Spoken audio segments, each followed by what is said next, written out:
Street mail TV के सभी दर्शकों को नमस्कार। दोस्तों, आज हमारे साथ हैं बौद्ध धर्म के प्रचारक भिक्खु सुमित रतन थेरा जी। इनसे जानते हैं ये इनका फतेहाबाद में आने का मकसद क्या है और ये जो बौद्ध धर्म का प्रचार कर रहे हैं, कई देश और विदेश की ये यात्राएं कर चुके हैं। तो चलिए इनसे जानते हैं इनके आने का कारण और इनकी जो संस्थाएं हैं ये क्या क्या काम कर रहे हैं, इसके बारे में जानकारी लेते हैं।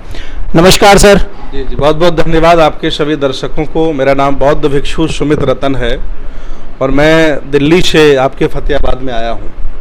आने का पहला मकसद तो हमारा ये है कि तथागत भगवान बुद्ध के अनुयायी तमाम राजा हुए, महापद्म नंद, सम्राट अशोक, चंद्रगुप्त मौर्य, सम्राट कनिष्क और सम्राट हर्षवर्धन, इस दौरान तमाम ऐसे बुद्ध विहार, तमाम ऐसे पुस्तकालय, तमाम ऐसे स्कूल्स बनाए गए, जैसे तक्षशिला, नालंदा, उदंतपुरी, विक्रमशिला।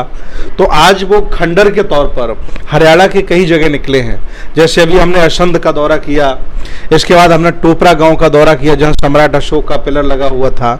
इसके बाद हमने चनेटी का स्तूप देखा जहां बहुत बड़ा स्तूप है। अभी हम अग्रोहा जा रहे हैं। तो ऐसी तमाम ऐसी विरासतें हैं जो तथागत भगवान बुद्ध के अनुयायी राजाओं ने बनाई हैं और उनके जो राजा हैं वो लगभग 1250 साल यहाँ शासन किए हैं।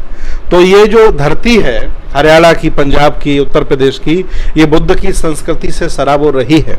तो हम चाहते हैं कि जो बुद्ध का दर्शन है, उनके विचार हैं, उनका उपदेश है, उनका मार्ग है, वर्तमान की जनता जाने। और बुद्ध इतने प्रासंगिक हैं कि देश भारत के प्रधानमंत्री जब विदेश में जाते हैं तो वो कहते हैं कि भाइयों मैं बुद्ध की धरती से आया हूँ।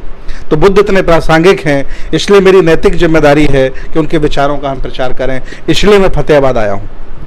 एक ये आपका मेरे पास पंफलेट है जिसपे लिखा हुआ है श्रमण संस्कृति रक्षा आंदोलन भारत। तो थोड़ा इसके बारे में बताइए हमारे दर्शकों को, ये क्या है? एक्चुअली श्रमण संस्कृति भारत की सबसे पुरानी संस्कृति है। इसका शाब्दिक अर्थ है मेहनत करके खाने वाला, मेहनत करके कमाने वाला और क्षमता में विश्वास रखने वाला और भाईचारा के साथ सबके साथ प्यार मोहब्बत बांटने वाला जो व्यक्ति होता है, जो सोच होती है, उसे हम श्रमण संस्कृति कहते हैं। और श्रमण संस्कृति के अंतर्गत वर्धमान महावीर भी आते हैं, गौतम बुद्ध भी आते हैं और भी कई विचारक श्रमण संस्कृतिगत आते हैं। तो ये जो आंदोलन है ताकि लोगों में जो आजकल बीमारियां फैल रही हैं, वो आलसी हो गए हैं, तमाम व्यसन नशे व्यक्तियों में आ गए हैं, जिसकी वजह से मानवता तार तार हो रही है, तमाम जबान विधवाएं हो जा रही हैं, तमाम बच्चे बिना माँ बाप के हो जा रहे हैं क्योंकि उनमें तमाम बुराइयां आ गई हैं। तो मैं चाहता हूं कि बुद्ध का दर्शन वो अपनाएं, बुद्ध के विचारों को आत्मसात करें ताकि वो समृद्धशाली बने। बुद्ध चाहते थे कि देश भारत का प्रत्येक व्यक्ति समृद्धशाली हो, उसके पास किसी भी चीज का कोई दुख ना हो, कोई कष्ट ना हो। तो ये संदेश देने के लिए मैं आया हूँ। एक तो ये आपकी संस्था इसमें लिखी हुई है श्रमण धम्मा प्रशिक्षण केंद्र इटावा उत्तर प्रदेश, जिसके आप संस्थापक हैं। तो ये संस्था क्या काम करती है?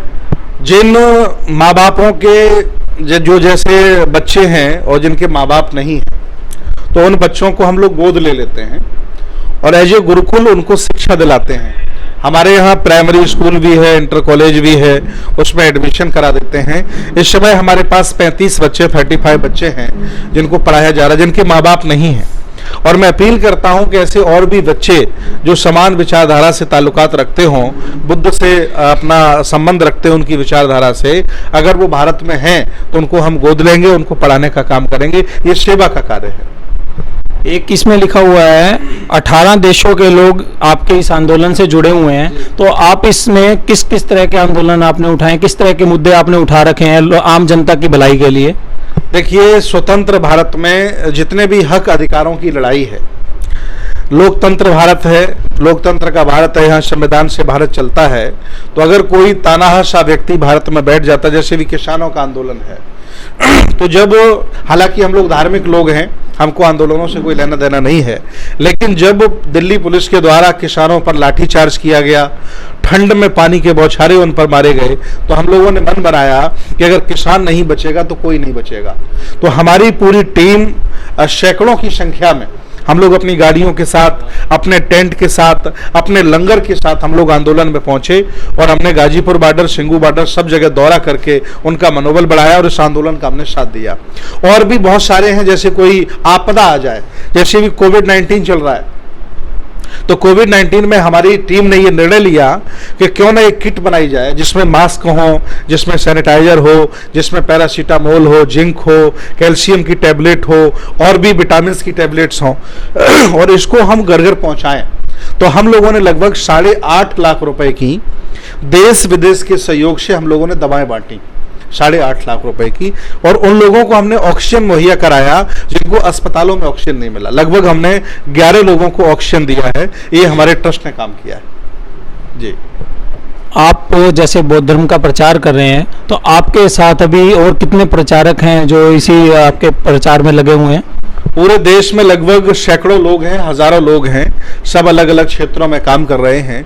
लेकिन मेरा ये दौरा है सिर्फ ये देखने के लिए है कि जहां जहां बुद्ध की विरासत मिली है, जहां जहां उनका पुरातत्व अवशेष मिला है, मैं उन चीज़ों का निरीक्षण कर रहा हूं और वहां कैसे विकास हो, वहाँ स्कूल कैसे बनाया जाए, उसका डेवलपमेंट कैसे हो, उसकी बाउंड्री कैसे हो, और वहाँ जो बुद्ध की प्रतिमाएं निकल रही हैं वो चंडीगढ़ में सेक्टर 10 में जो संग्रहालय बना है उसमें कैसे सुरक्षित पहुँचे, इसके लिए अभियान चल रहा है मेरा अभी। अभी जो आपके साथ आपके सहयोगी हैं, तो जरा इनके बारे में सर, अपने बारे में थोड़ा सा बताएंगे।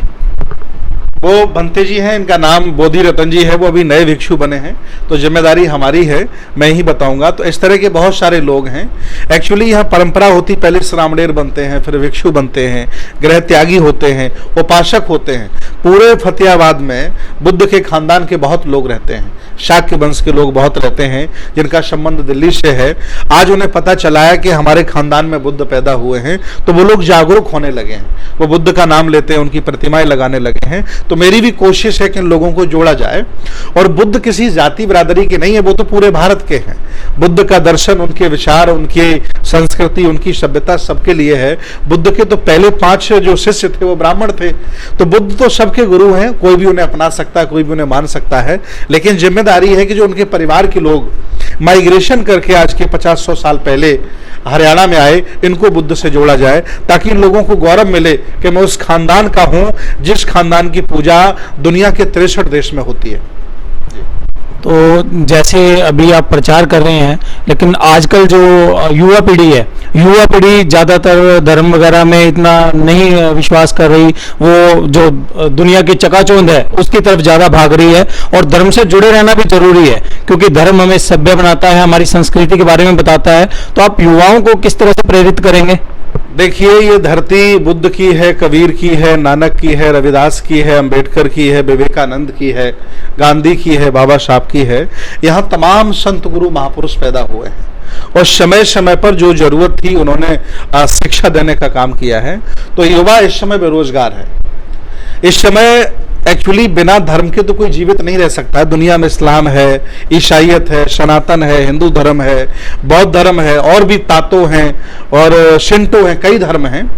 हर आदमी कहीं ना कहीं जुड़ा हुआ है, कहीं ना कहीं उसका एक स्वभाव है कि श्रद्धा आस्था कहीं ना कहीं है। लेकिन इस समय देश भारत का युवा बेरोजगार है, रोजगार की बहुत कमी है। तो मैं अपील करता हूं, जो सरकारों में लोग बैठे हैं, अगर उनकी थोड़ा आंखों में शर्म बची हो तो कुछ ऐसा करें कि वो रोजगार क्रिएट करें, ताकि रोजगार जो युवा है बेचारा, वो भी अपना घर बसा सके, वो भी अपना घर बना सके और वो भी एक अच्छी जिंदगी जी सके। इसकी बहुत जरूरत है। बहुत अच्छी सोच है आपकी।